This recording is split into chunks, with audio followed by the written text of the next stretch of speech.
മൂത്രചികിത്സയെ ഇകഴ്ത്താനും മലചികിത്സയെ ന്യായീകരിക്കാനുമായി വിമർശകർ പറയുന്ന ഒരു കാര്യമുണ്ട്. മലചികിത്സ എന്നാൽ മലം അതേപടി വാരി തിന്നുന്ന ചികിത്സയല്ല. മലം ശുദ്ധീകരിച്ച് അതിലെ പ്രയോജനപ്രദമായ ഘടകങ്ങൾ ചികിത്സയ്ക്ക് ഉപയോഗിക്കുകയാണ് ചെയ്യുന്നത്. മൂത്രചികിത്സ ചെയ്യുന്നത് അങ്ങനെയാണോ? മൂത്രം നേരിട്ടെടുത്തങ്ങ് കുടിക്കുകയല്ലേ ചെയ്യുന്നത്? അത് ശരിയല്ല. മൂത്രത്തിൽ നിന്നും മോഡേൺ മെഡിസിൻ മരുന്നുണ്ടാക്കുന്നുണ്ട് എന്നത് ശരിയാണ്.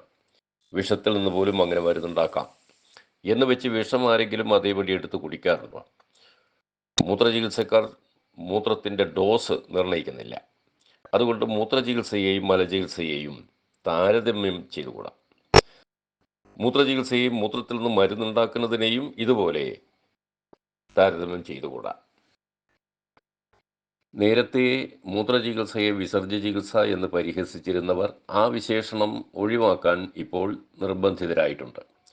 കാരണം യഥാർത്ഥ വിസർജ്യമായ മലമാണല്ലോ ഫീക്കൽ മൈക്രോബയോട്ട ട്രാൻസ്പ്ലാന്റ് എന്ന മലചികിത്സയിൽ ഉപയോഗിക്കുന്നത്. മൂത്രം നേരിട്ട് കുടിക്കുന്നതിലെ സാമൂഹ്യ ധാർമ്മിക വികാരമാണ് അവിടെ പ്രവർത്തിക്കുന്നത്, അല്ലാതെ ശാസ്ത്രീയതയെക്കുറിച്ചുള്ള ഉത്കണ്ഠയല്ല. ശരീരം തന്നെ നടത്തുന്ന ശുദ്ധീകരണ പ്രക്രിയയിലൂടെയാണ് മൂത്രം ഉണ്ടാകുന്നത്. പല വിധത്തിൽ ഫിൽട്ടർ ചെയ്ത് ശുദ്ധീകരിച്ചതിന് ശേഷമുള്ള രക്തദ്രാവകമായ മൂത്രമാണ് ശരീരം ഗർഭസ്ഥ ശിശുവിന് കുടിക്കാൻ നൽകുന്നത്.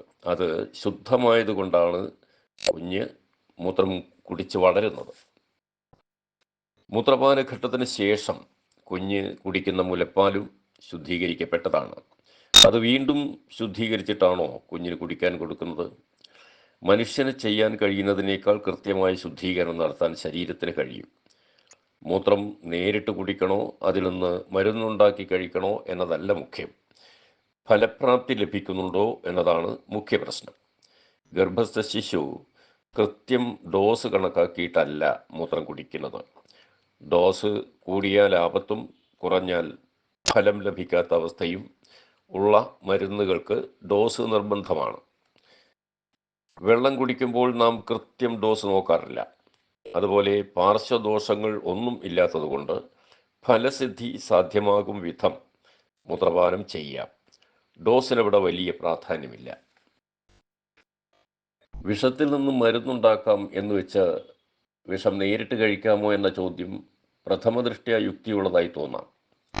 എന്നാൽ നെല്ലിക്കയിൽ നിന്നും തേനിൽ നിന്നും നെയ്യിൽ നിന്നും ഒക്കെ മരുന്നുണ്ടാക്കുന്നുണ്ട്. അതുകൊണ്ട് അതൊക്കെ ആരെങ്കിലും നേരിട്ട് കഴിക്കുമോ എന്ന് സാമാന്യ ബോധമുള്ളവർ ചോദിക്കുമോ? നേരിട്ട് കഴിക്കാൻ പറ്റുന്നത് എന്തും മനുഷ്യൻ കഴിക്കും, പറ്റാത്തത് കഴിക്കില്ല, അത്രയേ ഉള്ളൂ.